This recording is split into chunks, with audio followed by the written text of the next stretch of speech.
Assalamualaikum warahmatullahi wabarakatuh. Rahayu, rahayu, rahayu Nusantaraku. Salam sejahtera bagi yang beragama lain. Baik, pemirsa Gus Fuad Channel, sesuai dengan janji kita di podcast beberapa hari yang silam dengan Bung M. Subhan SHMH. Beliau seorang putra bangsa yang sangat peduli kepada tertib hukum dan kepada nasib pribumi Nusantara. Tadi siang jam 13.30 beliau telah melaksanakan sidang pertama uji materi ke Mahkamah Konstitusi terkait kewarganegaraan orang-orang asing yang tinggal di Indonesia dan terbukti terkonfirmasi mereka belum pernah mengajukan kewarganegaraan. Terutama diantaranya adalah klan Ba'alwi, imigran dari Yaman yang akhir-akhir ini viral disoroti dengan berbagai macam penyimpangan, termasuk pengakuan cucu Nabi yang belum terkonfirmasi, bahkan terindikasi palsu. Mereka juga rasis, mereka juga membelokkan sejarah Nusantara, mereka juga memalsukan banyak makam-makam, dan kini mereka mencoba untuk mencaplok para pahlawan bangsa, diakui sebagai bagian dari mereka. Padahal menurut sejarah mereka baru datang setelah Perang Diponegoro, kurang lebih sekitar tahun 1832. Kemudian setelah itu, imigran dari Yaman ini tidak mendukung perjuangan kemerdekaan bangsa. Mereka absen di gerakan 1908 kebangkitan nasional, mereka absen di Sumpah Pemuda 1928, mereka juga absen di dalam perjuangan seputar BPO PKI PPKI persiapan kemerdekaan Indonesia, hingga mereka juga absen di dalam Perang 10 November, padahal Jenderal Malabi wafat di Jembatan Merah di dekat Kampung Ampel, tempat banyak dari klan mereka tinggal. Tanah Perdikan Ampel tinggal sedikit, banyak yang dikapling-kapling oleh mereka, tapi mereka absen di dalam serangan agresi militer pertama dan kedua Belanda. Mereka juga absen di dalam serangan Janur Kuning, juga tidak tercatat nama mereka ikut dalam perjuangan bangsa. Tetapi kini mereka seolah-olah menjadi majikan-majikan dari pribumi Nusantara. Ternyata menurut Kang Mas Subhan, sarjana hukum, magister hukum ini, yang telah mengajukan uji materi ke Mahkamah Konstitusi, mayoritas dari mereka terbukti belum pernah melakukan proses pengajuan kewarganegaraan kepada pemerintah Republik Indonesia secara resmi, sebagaimana amanat dari Undang-Undang Dasar 45 kita, pasal 26 konstitusi kita, dan juga Undang-Undang Kewarganegaraan yang itu oleh beliau diuji materi kepada Mahkamah Konstitusi. Baik, sekali lagi saya katakan, no viral, no justice. Kalau tidak viral, kalau tidak ramai, tidak meledak beritanya, tidak didukung oleh netizen, maka tidak ada keadilan. Begitulah yang masyhur di dalam kekinian Indonesia, bahwa keadilan harus dicapai dengan diviralkan dahulu. Karena itulah maka seluruh elemen bangsa yang peduli kepada nasib pribumi Nusantara, kepada konstruksi hukum kita, tertib hukum kita, tentang kewarganegaraan kita, harus mendukung perjuangan ini, pergerakan ini. Dan silahkan untuk apa yang menjadi pembicaraan pengawalan kita terhadap sidang Mahkamah Konstitusi ini bisa disebarluaskan. Boleh diambil video-video yang berkaitan dengan kegiatan ini, dengan perjuangan ini, tetapi tentu saja secara etika harus mencantumkan dari mana mengambil cuplikan video yang sedang kita konsen dan kita konsentrasi untuk melakukan uji materi di Mahkamah Konstitusi ini. Baik, tanpa panjang lebar, silakan Mas Subhan, Kang Mas kita, untuk menceritakan detail terkait mengenai masalah sidang hari ini di Mahkamah Konstitusi. Silakan, Kang Mas. Baik. Assalamualaikum warahmatullahi wabarakatuh. Waalaikumsalam warahmatullahi wabarakatuh.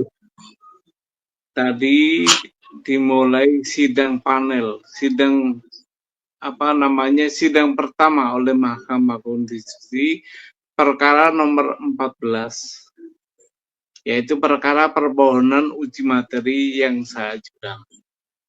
Pada intinya, Majelis Hakim panel setuju dengan permohonan saya, namun ada beberapa perbaikan, dan itu saya terima sebagai masukan karena perbaikannya hanya bersifat asosial itu, atau hal yang tidak pokok, nggak apa-apa.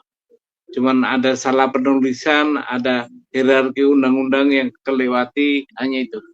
Tapi substansi daripada permohonan saya, justru hakim ada kekhawatiran ini berdampak sangat luar biasa, kata dia. Pasti. Dia bilang begitu. Maka begini, harus ada dukungan yang luas oleh bangsa ini agar ini dikabulkan. Tetapi andai kata karena hakim udah khawatir begitu, nggak dikabulkan, juga tidak apa-apa sebenarnya. Karena materi undang-undang, Undang-Undang Dasar pasal 26 itu jelas sekali. Yang menjadi bangsa Indonesia, yang menjadi warga negara Indonesia adalah bangsa Indonesia asli. Itu nggak bisa ditawar. Kalau ditanya, khususnya umpama Mbak Alawi, kita tanya, apakah mereka bangsa Indonesia? Bukankah dia bangsa Yaman? Bahkan kalau ditanyakan kepada dirinya sendiri, dia akan pasti bilang, dia bukan bangsa Indonesia. Nah, itulah kekhawatiran hakim. Kenapa kalau ini dikabulkan akan menjadi luar biasa dampaknya itu. Karena di semua lini pemerintahan telah ada isian orang-orang Balawi ini. Hampir di semua lini pemerintahan itu ada sekarang dia. Nah, itu kalau dikabulkan itu teranulir dengan sendirinya mereka-mereka itu. Baik, sebentar. Sebelum terlalu jauh diceritakan, kami review bahwa sidang pertama tadi itu bersifat panel untuk melihat terkait materi gugatan, bukan gugatan ya, materi yang panjenengan ajukan, yang permohonannya, baik dari redaksional maupun sistematika atau hal-hal yang sebenarnya tidak krusial, itu agar diperbaiki. Ada masukan-masukan. Oke, itu yang pertama. Masukan yang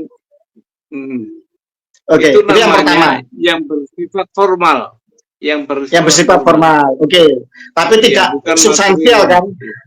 Tidak mengubah. Oke, siap. Terima kasih. Kemudian yang kedua, ada statement dari salah seorang majelis hakim yang menyatakan bahwa uji materi ini akan berdampak sangat luas, sangat besar apabila nanti dikabulkan. Begitu? Patut garis bawahi. Betul. Kita nggak sebutkan nama hakimnya, nggak enak. Tapi tadi ada dalam ruangan itu ada suara hakim begitu. Ada suara hakim yang menyatakan bahwa. Iya. Oke. Nah, kalau artinya dampaknya luar biasa. Dampaknya akan luar biasa, berdampak luas, berdampak yang sangat dahsyat ya di dalam kehidupan kebangsaan ini seandainya kemudian gugatan materi uji materi ini ternyata nanti dikabulkan. Jadi begitu. Oke. Tapi tadi saya keluarkan argumen. Sekarang kalau nggak diputuskan, bagaimana sistem kewarganegaraan kita kacau. Ada orang asing menjabat di pemerintahan. Kacau bukan itu?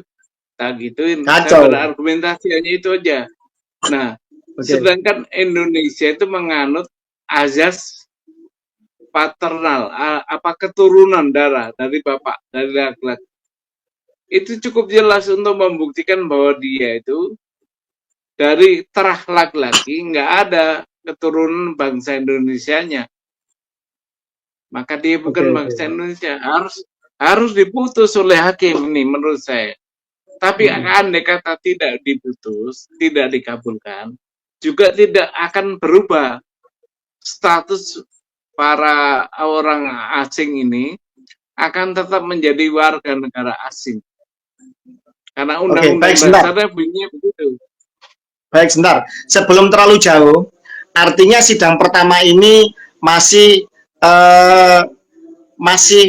peninjauan terhadap materi panjenengan, itu yang pertama.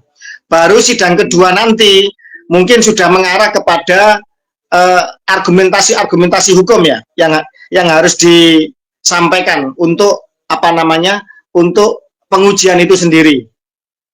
Oke, begitu ya? Jadi nanti iya betul, sidang kedua masih bersifat panel. Sidang pendahuluan. Kedua, tanggal 24 nanti. Tanggal 24. Nah, 14 hari lagi, iya. 2 minggu lagi.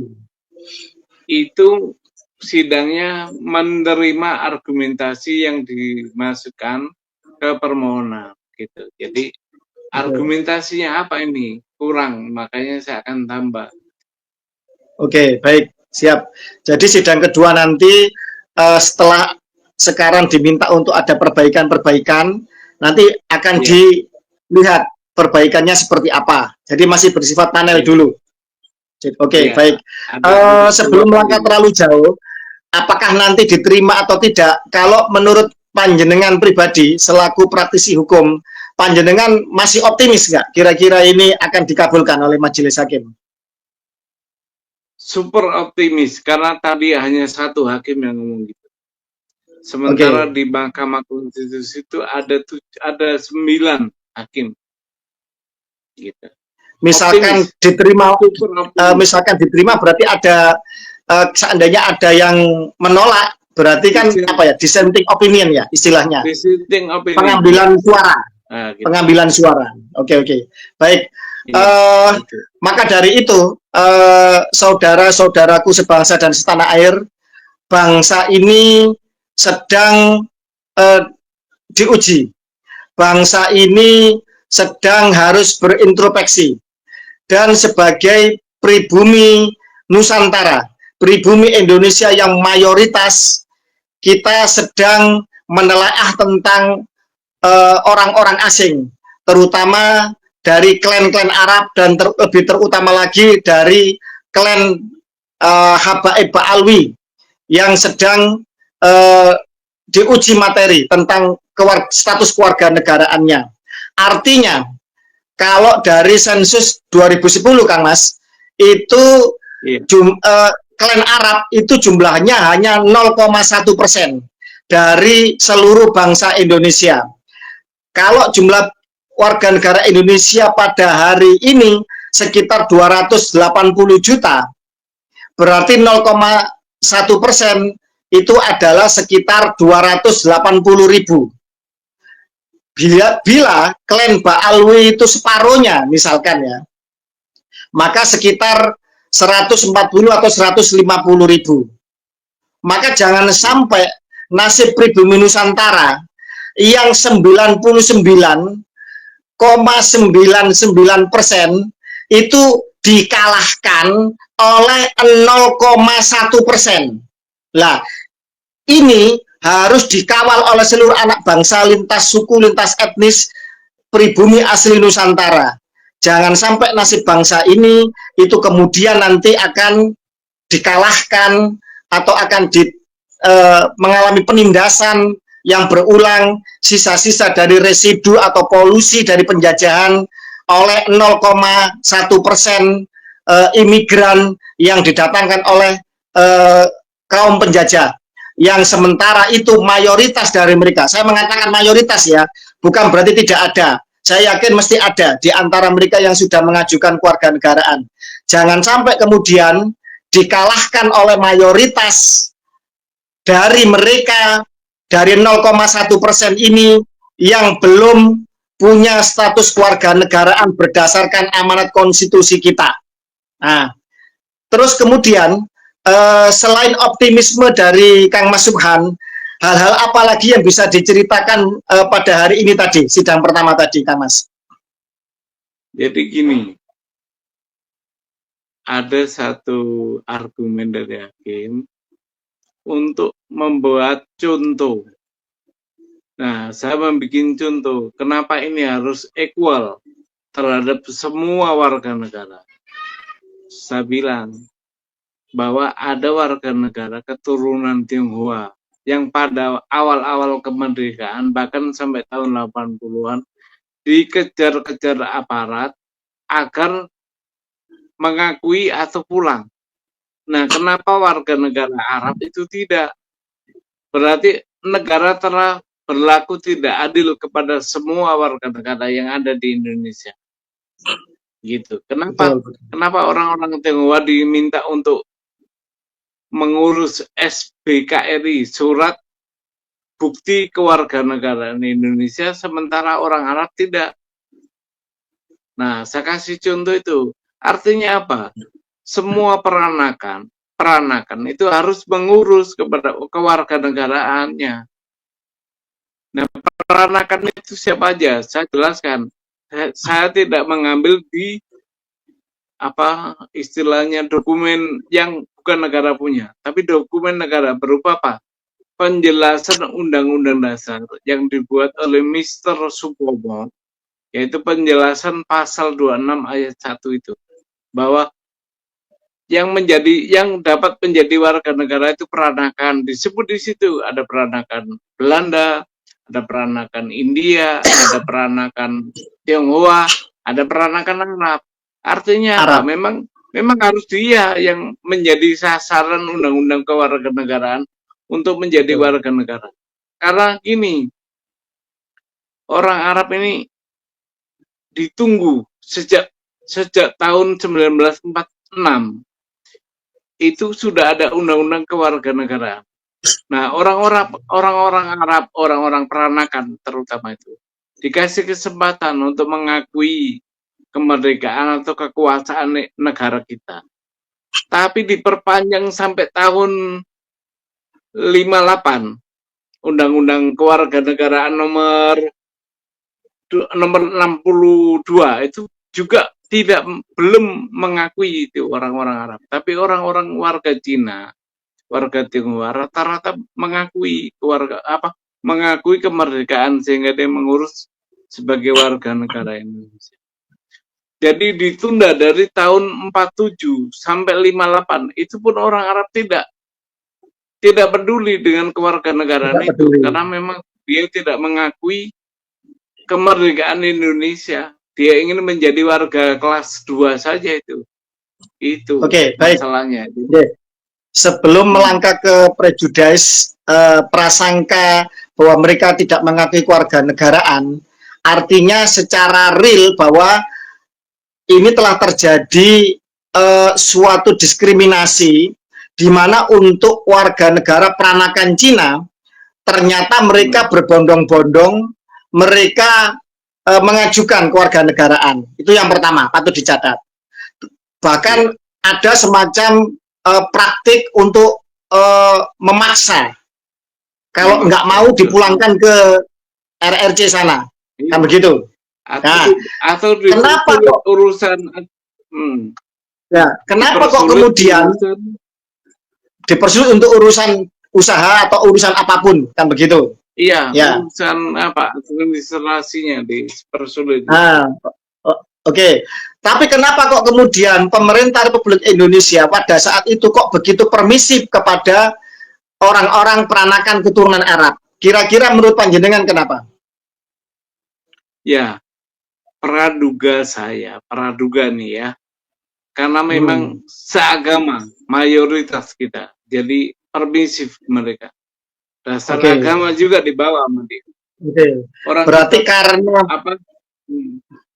Berarti karena seagama, artinya karena mereka ini para imigran Arab ini yang dari Yaman ya terutama ya, itu dianggap seagama dengan pemeluk agama mayoritas yaitu Islam, sehingga mereka seolah-olah mendapatkan kelonggaran, dan kalau menurut saya bukan kelonggaran, ini pembiaran dan keteledoran sebenarnya. Iya. Kan begitu. Karena diskriminasinya ini parah ini. Kenapa Cina ditekan, yang Arab dibiarkan? Kan begitu. Lah, itu. Ini tidak boleh dibiarkan lagi. Hukum tidak boleh tumpul ke atas, tajam ke bawah. Termasuk juga tumpul kepada mayoritas, tajam kepada minoritas. Di mata hukum semuanya sama, kan begitu. Siapapun itu harus sama, kan begitu. Jadi, artinya di dalam masalah kewarganegaraan ini, kepada mereka-mereka seluruh peranakan dari etnis asing harus sama pula perlakuannya. Ini kalau kita mau menerapkan Bhinneka Tunggal Ika, mau menerapkan kesetaraan, mau menerapkan tertib hukum yang benar, kan begitu kan Mas? Kalau menurut kami seperti itu. Negara tidak boleh memihak kepada satu karena agama. Itu bahaya. Setuju. Jadi equal kewarganegaraan itu tidak boleh dipandang dari agama. Itu akan berbahaya. Sekarang kita balik, coba ke umat Islam yang minoritas, apa bahayanya kita, Kak? Apa nggak bahaya kita? Ya. Iya. Nah, begitu sebaliknya, maka ukuran agama tidak boleh dicampur dengan hukum positif. Agama punya hukumnya sendiri, negara punya hukumnya sendiri. Dan kedua-duanya tidak bertabrakan kalau diterapkan. Setuju. Bahkan saling mengisi, itu mestinya itu. Nah, aparatur kita itu nggak punya pikiran begitu. Maka yang seagama lah yang dia terima, bahkan difasilitasi gitu. Nah, yang double minoritas kasihan. Baik, gitu. Baik. Maka berasal dari situlah kita ingin pemerintah kita memandang sama semua di depan hukum warga negara. Nggak boleh pilih kasih. Itu. Oke, baik, kembali kepada optimisme panjenengan dan kepada saya yakin para hakim Mahkamah Konstitusi masih punya hati nurani, masih punya akal sehat dan kejernihan berpikir untuk menegakkan konstitusi itu sendiri, karena mereka adalah garda terdepan untuk pengawal konstitusi. Artinya, seandainya kemudian optimisme kita berjalan bahwa uji materi panjenengan diterima, dikabulkan, maka berarti mereka-mereka yang duduk di dalam pemerintahan atau jabatan publik, jabatan politik, atau kemudian dalam hal ini sesuai dengan undang-undang agraria, bahwa ini harus ditarik dulu oleh negara. Begitu ya konsekuensinya, kan Mas? Ini konsekuensinya sebenarnya sudah harus begitu. Tanpa ada putusan MK juga harus begitu, karena memang terbukti mereka bukan warga negara Indonesia. Cukup ditanya aja, kamu punya nggak pengesahan sebagai warga negara Indonesia? Kalau nggak punya, ya berarti orang asing. Nah, betul. Itu undang-undang sudah membatasi itu, undang-undang dasar dan undang-undang kewarganegaraan membatasi bahwa cukup punya nggak kau pengesahan. Nah, kalau nggak punya, kan tanpa MK pun nggak apa-apa. Tapi gini loh, pemerintah kita kalau tidak ada putusan begini, itu mengabaikan itu semua. Nyatanya mereka yang terbukti orang asing bisa menjadi calon presiden loh. Itu puncak untungnya nggak ketolongan tuh. Iya betul, puncak ketololan ya. Keteledoran dan ketololan. Artinya gini, sebenarnya tanpa langkah hukum uji materi ini, sebenarnya baik dari konstitusi maupun perundangan di bawahnya, ini sebenarnya secara otomatis mereka ini sebenarnya telah terbukti nyata-nyata dan sah bukan warga negara Indonesia sebenarnya, kan begitu. Cuma diperlukan langkah-langkah hukum untuk kemudian bisa menegaskan dan membuat melek semua mata anak bangsa kita ini, kan begitu. Iya. Misalkan gini, Kang Mas. Misalkan gini, ada seorang Habib misalkan punya tanah atau aset atau SHM. Iya.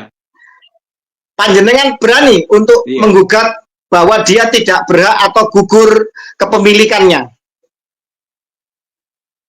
Iya, akan saya buktikan itu di pengadilan kalau ada. Bahwa apa yang dia miliki hak atas tanah SHM itu harus gugur. Gampang aja itu nanti kalau di pengadilan buktikan bahwa kamu adalah warga negara Indonesia. Nah, baik. Muncul itu bukti. Karena gini, ini beda dengan apa pergulatan soal nasab. Kalau warga negara ini masih kontemporer, masih kekinian, masih bisa dijangkau, masih banyak yang hidup, undang-undangnya masih berlaku. Jadi kalau nasab itu udah puluhan ribuan tahun, jadi bisa berkelit. Tapi kalau ini nggak bisa berkelit mereka. Betul. Kenapa? Nenek moyangnya baru berketurunan baru 3 generasi paling ya 4 telah generasi. Bahkan ada yang generasi awal mungkin. Ya. Nah, baik. Undang-undang kita masih berlaku. Saya sepakat itu. Artinya gini, ketika mereka, saya dalam tanda kutip ya, klan Ba'alwi yang mengaku cucu Nabi ini, itu dipertanyakan nasabnya, perdebatannya adalah perdebatan yang panjang dari kitab yang seribu tahun lebih, kan begitu. Kita cari di abad-abad awal hingga ke sekarang pembuktiannya. Juga masih harus dengan sampling tes DNA, kan begitu. Iya. Orang Arab bagaimana, yang kemudian keturunan Ismail bagaimana, keturunan Ishak bagaimana, orang Quraisy bagaimana, Hasan Hussein bagaimana. Artinya butuh pembuktian yang harus komprehensif dan begitu luas cakupannya. Tetapi untuk membuktikan bahwa mereka bukan warga negara Indonesia dan mereka sebenarnya tidak berhak untuk menduduki jabatan publik atau memiliki aset-aset dan mendirikan organisasi di dalam ruang lingkup Negara Kesatuan Republik Indonesia berdasarkan konstitusi dan perundangan di bawahnya adalah sangat mudah sebenarnya. Karena mereka baru datang sekitar 3-4 generasi di Nusantara. Begitu, maksud panjenengan? Iya. Gini, batasan kita adalah kemerdekaan. Waktu merdeka, dia menjadi warga negara mana? Kalau dia menjadi jadi orang asing, bukan warga negara Indonesia, maka dia harus mengurus pengesahan sebagai warga negara. Nah, itu masih kejangkau. Nenek kita, kakek kita masih hidup itu, masih menyaksikan itu. Jadi gini, saya tegaskan lagi, tanpa putusan MK, mereka orang-orang bangsa lain yang tidak memiliki pengesahan sebagai WNI dan ikut dalam pemerintahan itu gampang membuktikan. Cukup kita tanya aja, adakah pengesahan? Kalau ada pengesahan, kita cek, ada nggak tercatat di lembaran negara. Karena gini, pengesahan sebagai WNI itu dicatat dalam buku negara, buku lembaran negara. Jadi gampang untuk ngeceknya. Iya. Baik, parameternya gampang. Pertama mereka baru datang di Nusantara, ya, datuknya. Yang kedua ketika Indonesia merdeka, mereka sebagai orang asing punya nggak pengesahan? Atau pernah nggak mengajukan pengesahan? Itu yang kedua. Yang ketiga, ada komparasi, ada perbandingan dengan peranakan keturunan etnis asing yang di Nusantara, yaitu etnis Cina. Ternyata mereka berbondong-bondong pernah mengajukan kewarganegaraan, tapi imigran Yaman dalam tanda kutip wabil khusus klan Habib Ba'alwi ini yang sekarang merasa paling mulia, paling rasis, itu ternyata tidak pernah, mayoritas tidak pernah mengajukan kewarganegaraan. Gampang sebenarnya pembuktiannya.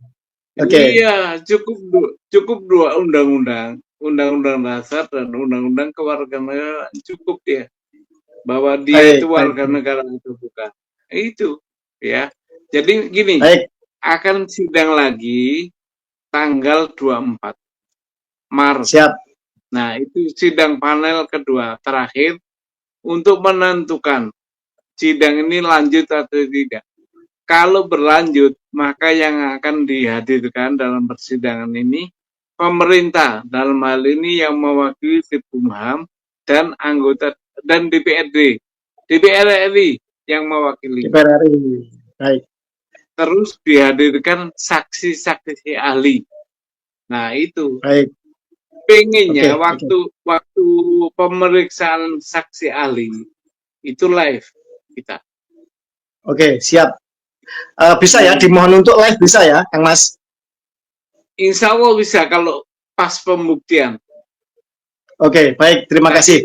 Jadi sudah bisa ya. Jadi Mas Subhan sudah konfirmasi ke Mahkamah Konstitusi bahwa bisa live untuk nanti ketika pembuktian ya dari saksi ahli. Iya. Terus ini, oke, baik. Kembali kepada jalannya yang jenengan jalani hari ini terkait sidang pertama.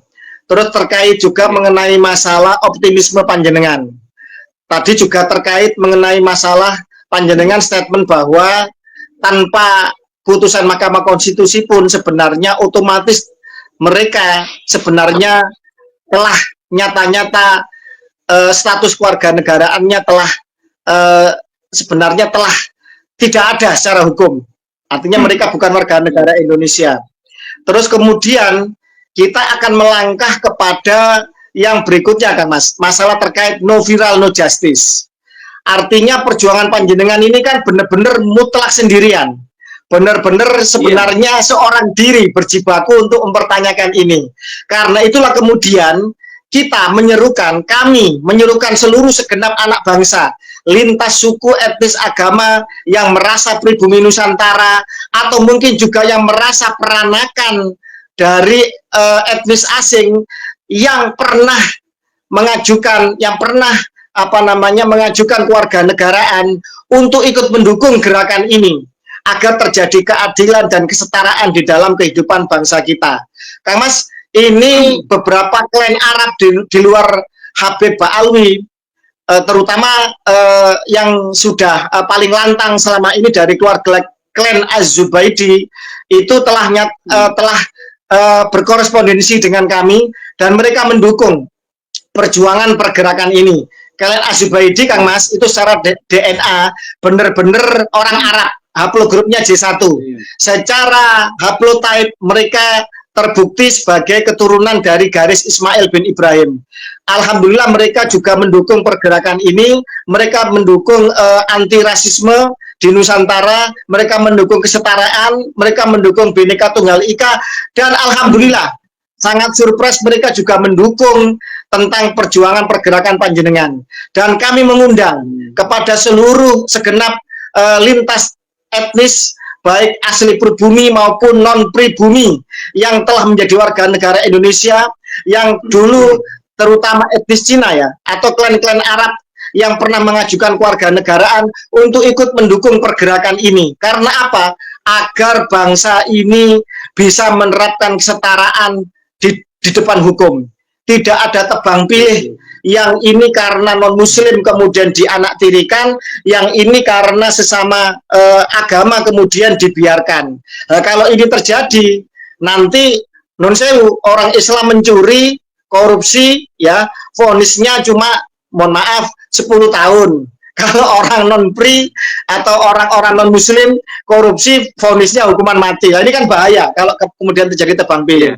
Lah, ini ujian ini tentang kewarganegaraan ini. Monggo Kang Mas, karena itu nanti di link ini nanti akan diberikan juga contoh amicus curiae. Amicus curiae ini adalah sahabat pengadilan untuk dukungan baik secara pribadi maupun kelembagaan, ormas dan lain sebagainya mendukung pergerakan dan perjuangan ini. Monggo Kang Mas, ini sudah 35 menit, hampir 30 menit. Saya mohon closing statement dan boleh mohon dukungan, boleh mohon doa, boleh statement panjenengan apapun, boleh. Silakan closing statement, silakan. Begini kawan-kawan sahabatku sekalian, saya berjuang ini demi bangsa dan negara. Jadi saya mohon dukungannya yang diwujudkan dengan amicus curiae. Jadi dengan surat namanya sahabat pengadilan. Cukup itu.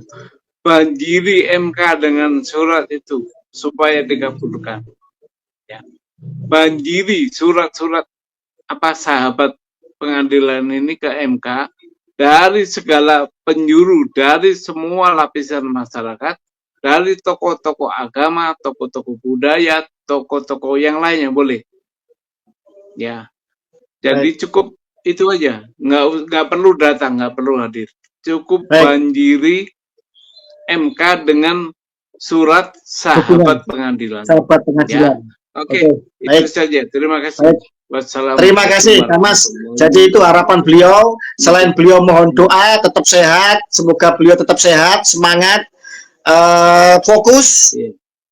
Bulan puasa semoga semakin menambah semangat dan kesehatan beliau. Saya yakin. Beliau juga minta yang paling utama, tidak perlu datang, tidak perlu kemudian keluar biaya atau apapun. Beliau siap untuk berjuang sendirian sebagai putra bangsa. Cukup banjiri Mahkamah Konstitusi dengan amicus curiae. Itu sebuah surat untuk mendukung perjuangan pergerakan beliau sebagai sahabat pengadilan. Banjiri MK, ratusan ribu mungkin jutaan ekslempar surat untuk mendukung perjuangan dan pergerakan beliau. Sebagai bukti bahwa anak bangsa Indonesia menghendaki kesetaraan di depan hukum, menghendaki tegaknya Bhinneka Tunggal Ika, dan menghendaki bahwa tertib hukum tentang kewarganegaraan dijalankan sebaik-baiknya agar bangsa ini tidak sampai dan tidak akan pernah dipimpin oleh orang asing, agar jangan sampai bumi, air, udara, dan kekayaan yang ada di dalam bumi Indonesia itu dikuasai oleh orang asing, tetapi semuanya benar-benar dikuasai oleh warga negara Indonesia, dikelola oleh negara untuk kemakmuran sebesar-besarnya pribumi atau warga negara Indonesia. Terima kasih. Salam Pancasila. Merdeka, merdeka, merdeka. Wassalamualaikum warahmatullahi wabarakatuh. Rahayu, rahayu Nusantaraku.